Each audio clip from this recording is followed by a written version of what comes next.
styles were button heads, and radio tried to play everything. I mean, it wasn't like AM radio that played anything that was popular.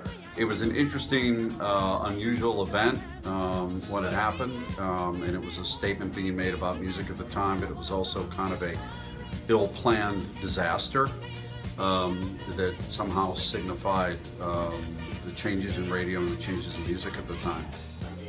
But the thing about Chicago and Steve Dahl's radio station, they were all reactionary. They were rockers, totally, and their rally cry was disco sucks.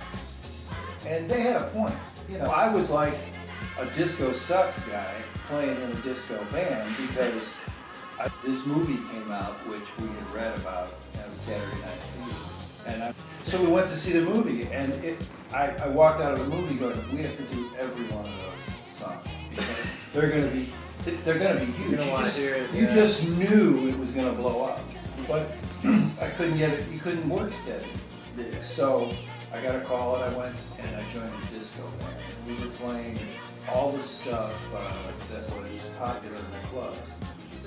All the people who just wore jeans and a t-shirt and tennis shoes and went to rock shows were getting sick and tired of being told they got to wear leisure suits or white disco outfits and gold chains and go listen to this monotonous four-on-the-floor music to get a check.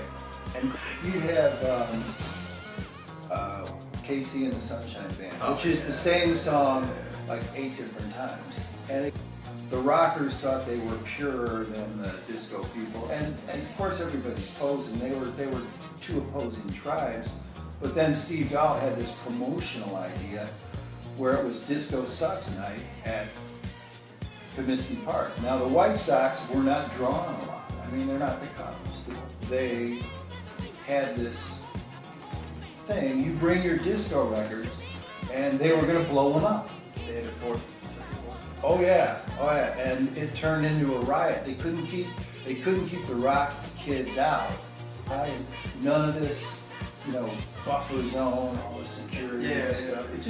It hadn't come to that. It was still kind of, they were just making it up as they went along. This was old Comiskey Park too, which was funky, and it's where Babe Ruth used to walk across to McCuddy's and have a shot of blackberry brandy before batting practice. I mean, or go get a hot dog. It had lots of history, and that's where all this happened. I mean, I was there for a Jeff Beck and about 4 or 5 other bands playing in Comiskey, and part of the stands were on fire, and the people in the crowd didn't even notice. I mean, it was the 70s. Made Steve Dahl even bigger in the Midwest. He was huge in those days, and I don't think now he can get arrested because radio isn't the way it used to be.